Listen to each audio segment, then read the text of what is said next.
શું તમારા દહીં વડા પણ બનાવ્યા પછી સોફ્ટ નથી રહેતા, કઠણ તૈયાર થાય છે, પલાળ્યા પછી તેમાં ગાંઠા થઈ જાય છે? અને કઈ દાળ વાપરવાથી કેવું રિઝલ્ટ મળે છે? અને દાળ પલાળવાથી લઈને વડા પલાળવા સુધીની બધી ટિપ્સ આજે હું શેર કરવાની છું. તો ચલો આજની આ રેસીપી શરૂ કરીએ.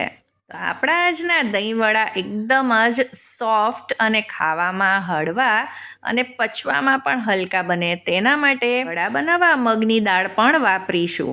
તો અહીંયા મેં 1.5 કપ મગની દાળ લીધી છે. સાથે જ તેટલા જ પ્રમાણમાં અડદની દાળ લઈશું. બંને દાળને સરખા પ્રમાણમાં લેવાથી આપણા દહીં વડા એકદમ જ પરફેક્ટ તૈયાર થશે. હવે બંને દાળને 2 થી 3 વખત આપણે ધોઈ લઈશું અને પછી તેને પલાળી દઈશું 3 થી 4 કલાક માટે. તો અત્યારે તો ગરમી શરૂ થઈ ગઈ છે, તો 3 થી 4 કલાકમાં તે આસાનીથી પલળી જશે. પણ જો તમે શિયાળામાં પલાળતા હો તો 5 થી 6 કલાક માટે જરૂરથી પલાળવી. અને જો તમારી પાસે સમય ઓછો હોય તો 1.5 કલાક માટે ગરમ પાણીમાં પણ પલાળી શકો છો. તો 4 કલાક પછી ચેક કરીએ તો દાળ એકદમ જ સરસ રીતે પલળી ગઈ છે. અને જો નખથી આપણે તેને આ રીતે તોડીએ તો આસાનીથી તૂટી જાય છે. તો દાળમાંથી બધું જ પાણી કાઢી લેવાનું છે, એટલે આપણે કોઈ પણ ચાળણીમાં તેને કાઢી લઈશું. હવે એક વાતનું ખાસ ધ્યાન રાખવાનું કે ઉનાળામાં અડદની દાળ જો વધારે પલળી જાય તો તેમાંથી સ્મેલ આવે છે, એટલે બને ત્યાં સુધી 4 કલાકથી વધારે ન પલાળવી. હવે સૌથી પહેલાં મગની દાળ આપણે પીસી લઈશું. તો આમાં જરૂર પડે તે પ્રમાણે 2 થી 3 ચમચી પાણી ઉમેરતા જઈ આપણે આને આ રીતે એકદમ જ ઘાટી પીસી લેવાની છે. આમાં લગભગ 2 થી 3 ચમચી જ પાણી ઉમેર્યું છે. અને અડદની દાળમાં પણ લગભગ 4 થી 5 ચમચી જેટલું પાણી ઉમેરી આને પીસી લીધી છે. જો તમે ઓછી માત્રામાં તૈયાર કરતા હો તો એકસાથે પણ પીસી શકો છો. તો આ એકદમ જ સ્મૂથ બેટર તૈયાર છે. તો હવે આપણે એને બોલમાં કાઢી લઈશું. અને મિક્સર જારમાં 2 તીખા મરચાં, 1 ઇંચ આદુના કટકાને પીસીને તેની પેસ્ટ તૈયાર કરી લઈશું. હવે બંને દાળના બેટરને આપણે બોલમાં કાઢી લીધું છે અને તેને મિક્સ કરી દઈએ. હવે આજના વડા એકદમ જ સોફ્ટ તૈયાર થાય તેના માટે આપણે 5 થી 7 મિનિટ માટે આ બેટરને ફેટવાનું છે. તો અહીંયા તો હું વિસ્કરની મદદથી તેને ફેટી રહી છું. તો વિસ્કર ન હોય તો હાથેથી પણ ફેટી શકો છો. આના લીધે બેટરમાં હવાના કણ ભરાશે અને બેટર એકદમ જ લાઇટ અને ફ્લફી તૈયાર થશે.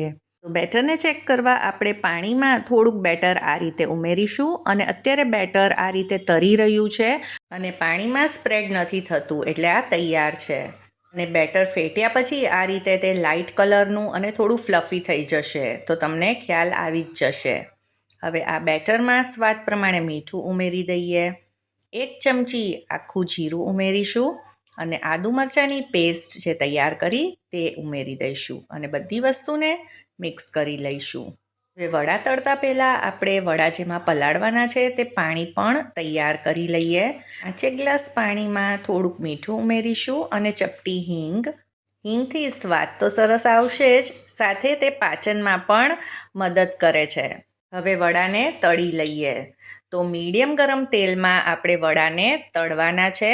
તો આ ખાસ ધ્યાન રાખવાનું છે, એકદમ જ ગરમ તેલમાં વડાને નથી એડ કરવાના. તેનાથી બહારની સાઈડ તો વડા એકદમ જ સરસ તળાઈ જશે, પણ અંદરથી તે કાચા રહેશે અને પરિણામે જ્યારે આપણે તેને પલાળીશું તો અંદરથી ગાંઠા ગાંઠા રહેશે. તો લો ટુ મીડિયમ ફ્લેમ પર આપણે તેને તળી લીધા છે. તો આવી જ રીતે બધા વડાને તળી લઈશું અને પછી જ આપણે તેને પાણીમાં પલાળીશું. અને જો તળાયા પછી આ વડાને આપણે તોડીને જોઈએ તો અંદરથી એકદમ જ જાળીદાર આ તૈયાર થયા છે અને એકદમ જ નરમ અને સોફ્ટ છે. તો આમાં મગની દાળ ઉમેરવાથી અને આ રીતે સરસ ફેટવાથી આપણા વડા પણ આવા એકદમ જ નરમ તૈયાર થશે. હવે નવસેકા પાણીમાં આ વડાને ઓછામાં ઓછા 20 મિનિટ તો પલાળીને રાખીશું. જો વધારે સમય હોય તો વધારે પણ રાખી શકો છો. દહીંવડાના દહીં માટે 700 ગ્રામ દહીં લીધું છે. અડધી ચમચી મીઠું અને 2 થી 3 ચમચી ખાંડ ઉમેરીને મિક્સ કરી લઈશું. તો દહીંને ફેટી લેવાનું છે. હવે 20 મિનિટ પછી વડા સરસ રીતે પલળી ગયા છે અને સાઇઝમાં પણ પહેલાં કરતાં મોટા થઈ ગયા છે. તો આમાંથી આપણે હળવા હાથે પાણી નિતારી દઈશું ને થોડાક નવશેકા પાણીમાં પલાળવાથી આ એકદમ જ સોફ્ટ થઈ જાય છે.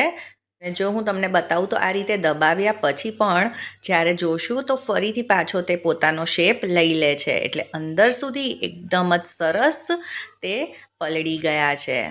તો વડા તો તૈયાર છે, તો દહીં વડાની પ્લેટ પણ તૈયાર કરી જ લઈએ.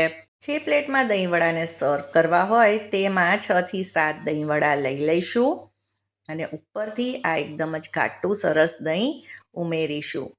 સાથે જ એકદમ જ સરસ તીખી ગ્રીન ચટણી ઉમેરીશું અને ખાટી મીઠી ખજૂર આંબલીની ચટણી તો ખરી જ. ઉપરથી થોડોક ચાટ મસાલો છાંટીશું અને સાથે જ શેકેલા જીરાનો પાવડર પણ છાંટીશું. તેનો સ્વાદ તો દહીં વડામાં ખૂબ જ સરસ આવે છે. ચપટી મીઠું એડ કરીશું અને લાલ મરચું પાવડર પણ. અમારા ઘરમાં તો ઉપરથી સેવ, તીખી બુંદી અને દાડમ એ તો અચૂકથી જોઈએ જ. તો ખાટા મીઠા તીખા ફ્લેવર્સથી ભરપૂર એવી ચટપટી દહીંવડાની પ્લેટ તો તૈયાર છે. તો ગરમીમાં ખાવાની મજા આવે તેવી આ રેસિપી તમે જરૂરથી ટ્રાય કરજો. આશા કરું છું આજની રેસિપી પસંદ આવી હશે અને પસંદ આવી હોય તો તેને લાઈક કરજો, ફ્રેન્ડ્સ અને ફેમિલીમાં શેર અને મારી ચેનલને જરૂરથી સબસ્ક્રાઈબ કરજો. સૌને જય શ્રી કૃષ્ણ.